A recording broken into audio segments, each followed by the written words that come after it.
Tout savoir sur le vélo électrique OneSport OT05 Pro, tel est le sujet du jour.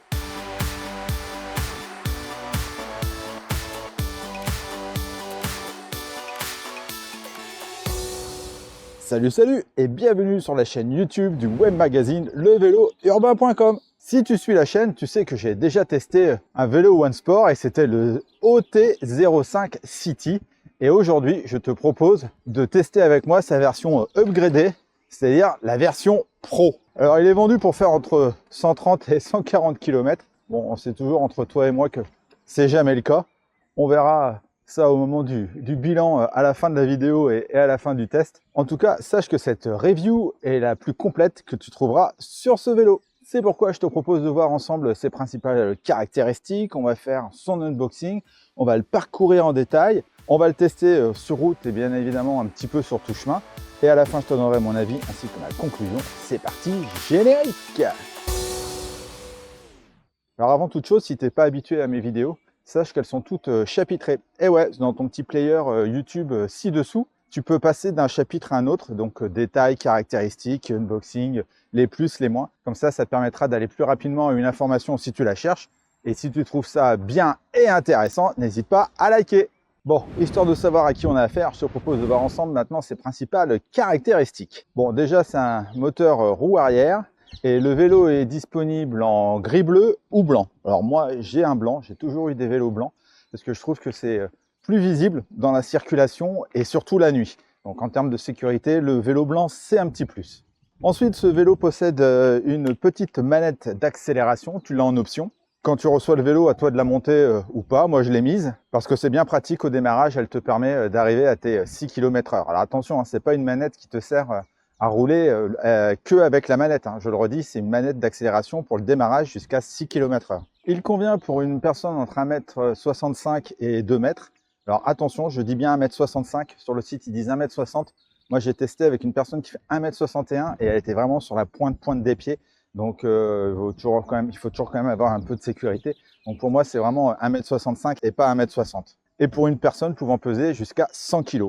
Le vélo, sur ma balance, il fait 29 kg, ce qui est tout à fait raisonnable pour un vélo électrique de ce type. On a un vélo avec un enjambement facile, donc c'est ce qu'on appelle un step-through. C'est ce qui fait qu'on a un vélo qui conviendra absolument à tout le monde, à ceux qui ont une mobilité réduite, à ces dames en jupe, etc., etc. On est en septembre 2025 et le vélo est actuellement disponible à 969 €. Eh oui, à moins de 1000 €. Alors là, tu vas me dire, ouais, mais Steph, regarde, c'est pas le prix qui est marqué. Et ça, c'est parce que grâce à OneSport et le vélo urbain, tu as un code de réduction de 100 €. Et donc, on a bien un vélo électrique urbain à moins de 1000 €. C'est pas mal, non? Je te mets le code et le lien dans la description ci-dessous. Le vélo fait 190 cm de long, ce qui fait quand même un long vélo, il faut le savoir pour le rangement. On a des garde-boue à l'avant et à l'arrière qui font très bien le job, ils sont en aluminium. Alors moi je préfère toujours le plastique, parce que je trouve que sur les graviers ça fait toujours un peu moins de bruit. On a un porte-bagages arrière sur lequel tu peux mettre jusqu'à 25 kg et tu peux donc mettre un siège bébé et tu peux mettre des sacoches comme moi avec tout mon matos photo et vidéo. C'est ce qui fait qu'on a un vrai vélo taf, un vrai vélo urbain et puis un vélo pour aller faire tes courses. Alors on n'a pas d'insert pour y fixer un antivol ou un porte-gourde, c'est un petit peu dommage, surtout qu'il y a de la place, mais tu as des inserts devant pour pouvoir mettre un porte-bagages avant si jamais tu en as besoin et l'envie. Tu peux aussi connecter le vélo à une application. Bon, c'est une application tout ce qu'il y a de plus classique, hein. Je ne vais pas m'éterniser là-dessus, surtout que sincèrement, tu n'es pas obligé d'installer l'application pour te servir du vélo. Donc voilà, c'est une option. Si jamais tu le veux, je t'invite à le faire. Et enfin, on a une béquille, tout ce qu'il y a de plus classique. Voilà pour les principales caractéristiques. Et tiens, toi, derrière ton écran, pendant que j'ai toute ton attention, si jamais tu veux me soutenir et m'encourager à faire plus de vidéos, je t'invite à liker. C'est le petit bouton ci-dessous. Et à t'abonner à la chaîne, car vous êtes à peu près un peu plus de 60% à regarder mes vidéos sans être abonné. Alors n'hésite pas à cliquer aussi sur ce petit bouton, moi ça va favoriser l'algorithme YouTube qui mettra plus facilement cette vidéo et cette chaîne en avant. C'est ce qui me permettra de te proposer toujours plus de contenu. Alors par avance, je te remercie. Unboxing. Alors, quand tu reçois le vélo, tu le reçois dans un gros carton. Le vélo est très bien emballé à l'intérieur, il n'y a rien à dire, franchement, j'ai rien eu de cassé, tout était vraiment top. À l'intérieur, le vélo est livré avec quelques accessoires, bien évidemment. On a la batterie, on a une très belle trousse avec tous les outils à l'intérieur. Tu as une pompe, tu as un support de smartphone, une notice qui a le mérite d'exister, mais franchement, elle ne va pas t'aider à grand chose. Et tu l'as bien compris, c'est à toi de terminer de monter le vélo. Il m'a fallu 40 minutes entre le déballage et le montage. Et la marque, ils ont fait une vidéo explicative qui est plutôt pas mal. Pareil, je te mets le lien dans la description. Avant d'aller tester le vélo, il faut bien évidemment charger la batterie. Et donc là, on a une batterie lithium-ion de 36 volts et 22,5 ampères. C'est donc une grosse batterie qui devrait nous permettre de faire pas mal de kilomètres.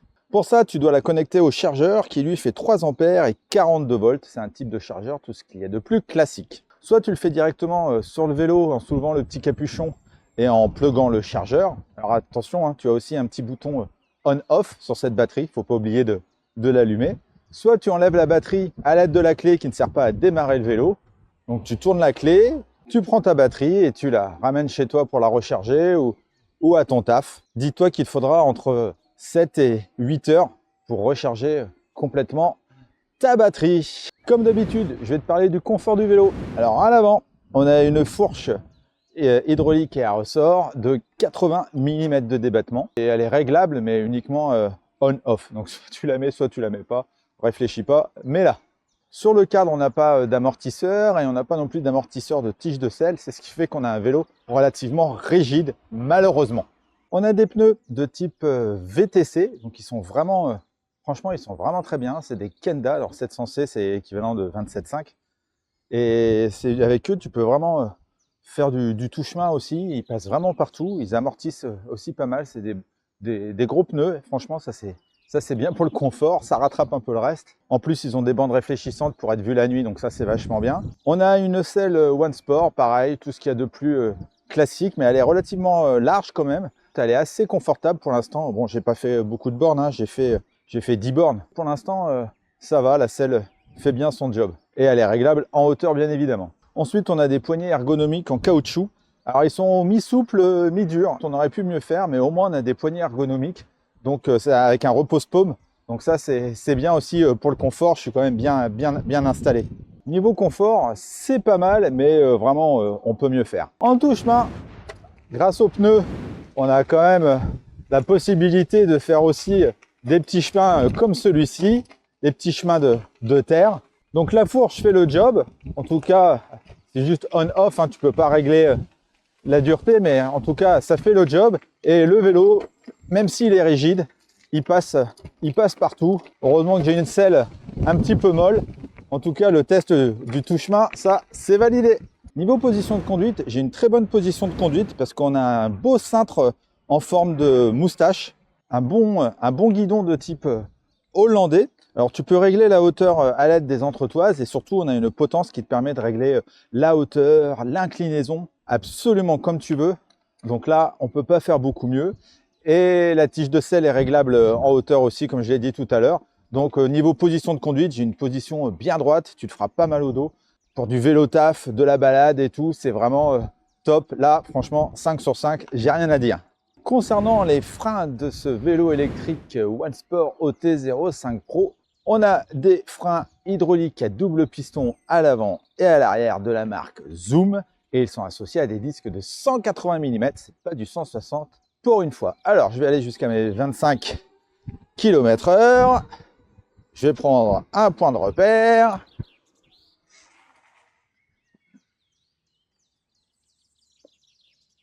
Oh, 2 mètres à peine. Et en plus, j'ai quasiment pas freiné avec et j'ai fait 10 km. Donc, les freins fonctionnent super bien. Ah, je suis impressionné. Pareil, les freins, 5 sur 5. Parlons du poste de pilotage. Donc, comme je te l'ai dit tout à l'heure, on a un beau cintre en forme de moustache qui fait 66 cm de large. On a nos poignées ergonomiques qu'on a vu tout à l'heure. Nos leviers de frein hydrauliques de la marque Zoom. Alors avec eux, tu peux freiner avec 2 ou 3 doigts. Franchement, ils font très bien le job. On a une vraie sonnette. On a un contrôleur rétro-éclairé qui te permet d'allumer ou d'éteindre le vélo. Avec les flèches plus et moins, tu peux changer tes 3 niveaux d'assistance mais tu peux aussi en mettre 5 si tu veux, je te montrerai ça après. En restant appuyé sur moins, tu actives le mode Walk Assist, c'est ce qui fait que le vélo avance tout seul jusqu'à 6 km/h. Et en restant appuyé sur plus, tu allumes le phare avant et le feu arrière. Alors le phare avant éclaire vraiment très bien et en plus il est très beau, il a un beau petit look. Et le feu arrière, lui, il fait feu stop. Donc en niveau de la sécurité, c'est top aussi. En appuyant sur le bouton on, tu peux voir ton kilométrage total, ton kilométrage de trip, ton niveau de puissance de ta batterie et ton temps de parcours, ton temps de trip. Voilà, c'est assez basique. À côté, on a un port USB pour recharger ton smartphone ou autre. Et ça, c'est vachement bien. J'adore cette option, ça m'arrive. J'en ai tellement besoin pour recharger mon smartphone qui se décharge hyper vite. Donc ça, c'est vraiment bien. C'est vraiment bien, une bonne option. Ensuite, au milieu, on a notre écran LCD ou display sur lequel tu peux voir si tu es connecté au Bluetooth avec l'appli, ta charge de batterie, la puissance que tu utilises, ta vitesse, ton niveau d'assistance et, comme je te l'ai dit tout à l'heure, le kilométrage total de trip, etc., etc. Et enfin, à droite, on a notre petite manette d'accélération et notre shifter Shimano 7 vitesses SIS Index.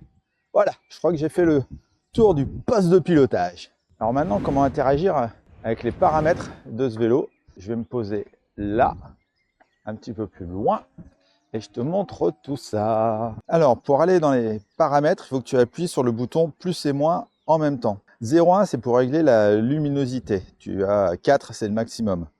Ensuite, 0,2, c'est pour passer des miles au km/h. 0,3, c'est ton voltage, là c'est 36 volts, c'est le voltage de la batterie. 0,4, c'est ton temps de veille, donc tu mets autant que tu veux, 5 minutes, c'est pas mal. 0,5, c'est pour avoir tes 3 ou 5 niveaux d'assistance. Quand tu es sur 0, c'est pour avoir 3 niveaux d'assistance. Et 1, c'est pour avoir tes 5 niveaux d'assistance. 0,6, là, 700, c'est la taille de tes roues. 700, c'est 27,5. 0,7, je ne sais plus. Et 0,8, c'est pour changer ta vitesse, sauf qu'on est en Europe. Et donc, tu auras beau mettre la vitesse maximum que tu voudras. Le vélo n'est pas débridable puisqu'on est en Europe. Et c'est la limitation à 25 km/h. Et le reste, franchement, tu t'en occupes pas. Et ce moteur, alors, oui, on a un vélo électrique, il faut bien parler du moteur. Donc, on a un moteur roue arrière Amenda de 250 watts, 36 volts et 40 Nm de couple. On a un capteur de couple et non pas de pédalage. C'est ce qui fait que plus tu appuies sur les pédales, plus le vélo te donne de la puissance. Et il est associé au dérailleur Shimano 7 vitesses tourné TZ. Il te propulse jusqu'à 25 km/h pour respecter la législation française. Alors, sans assistance, ça donne quoi? Oh là, écoute, je vais me mettre en vitesse 1, 2. On sent bien le poids du vélo quand même. Je pensais pas que ça serait autant. Bon, après, il y a le moteur qui fait que ça te freine aussi un petit peu. Donc là, je roule à 12 km/h sans assistance. Donc, si jamais tu n'as plus de batterie, ça peut le faire. En assistance 1, j'arrive à mes 17, 16, 17 km/h. En assistance 2, ça va beaucoup mieux. Là, j'arrive à mes 20 km/h. Et en assistance 3, ça accélère encore. J'arrive également sans problème à mes 25 km/h. Pour ce qui est du départ arrêté, il me faut combien de temps pour arriver à mes 25 km/h? Alors, je vais me mettre en assistance 5, assistance 3, 3, 2, 1, go! Ah oui, j'ai ma petite manette d'accélération. C'est parti! Alors, 22, 23, 25. Le moins qu'on puisse dire, c'est que j'arrive vite à mes 25 km/h. Et concernant la réactivité, il me faut combien de tours de pédalier pour que l'assistance se mette en route? Bon, quasiment presque instantané. Il faut même pas un quart de tour. Donc on a un vélo réactif et qui arrive très vite à ses 25 km/h. En montée, j'ai fait mon test tout à l'heure sur ma fameuse grosse côte de Meudon. Je ne vais pas te mentir, le vélo manque de puissance. Pour monter ma grosse côte, franchement, j'ai un peu galéré. Je montais à 13 km/h et en assistance 3 et en vitesse 1 ou 2.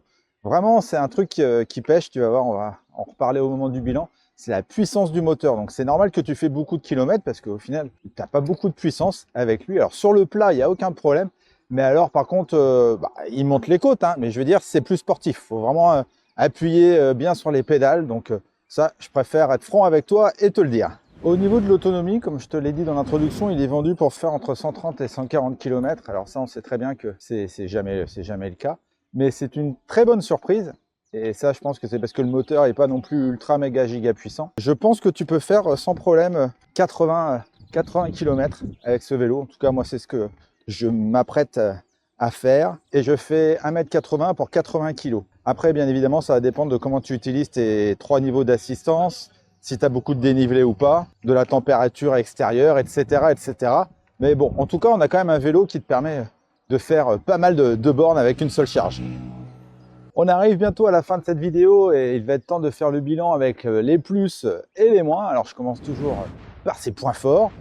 On a des freins hydrauliques qui freinent vraiment super bien. On a un vélo électrique à moins de 1000 € et ça, il n'y en a pas beaucoup. Il a un look sobre, passe-partout. Il s'enjambe facilement, il est donc utilisable par absolument tout le monde. Les roues sont très sympas parce que grâce à elles, tu peux faire du tout-chemin et en ville, sur les pavés, les nids de poules, il encaisse. On a un vélo homologué avec de belles finitions, un capteur de couple et la petite manette d'accélération. Ça fait beaucoup de points positifs sur ce vélo et les axes d'amélioration, car le vélo parfait n'existe pas. On a un vélo un peu rigide, malheureusement. Si je devais garder le vélo, je mettrais une tige de selle suspendue. Les poignées sont vraiment pas top. Les câbles, il y en a un peu beaucoup, c'est un peu le bordel devant, je trouve. Plus de puissance, ça serait mieux aussi. Et enfin, on a un cadre en aluminium un petit peu souple. Tu vois, si je bouge, le cadre il se déforme un peu. Alors c'est le cas de beaucoup de vélos à moins de 1000 €. Mais bon, voilà, on a un vélo un petit peu souple, tu ne pourras pas en faire sans les mains, sinon j'ai peur que le vélo il bouge un peu dans tous les sens. En conclusion, la différence entre le OT05 City et le OT05 Pro, c'est une batterie plus puissante. Du coup, on a une plus grosse autonomie et un poste de pilotage complètement transformé avec un meilleur confort et surtout une meilleure position de conduite. J'ai vraiment apprécié de rouler avec ce vélo. C'est un bon petit vélo urbain, vélo taf, pour aller faire tes courses aussi, pour faire un peu de tout-chemin à la campagne. Il t'emmènera d'un point A à un point B sans aucun problème. Il n'a pas de fioritures. J'ai envie de te dire, c'est un bon rapport qualité-prix. Merci encore à OneSport de m'avoir envoyé ce vélo pour réaliser ce test. Si jamais tu as des questions concernant celui-ci, n'hésite pas à me les poser dans les commentaires. J'y répondrai avec grand plaisir. Et quant à moi, je te dis à très vite pour de prochaines vidéos du monde du vélo et parfois des trottinettes et aussi des accessoires vélo sur levélourbain.com. Ciao, ciao!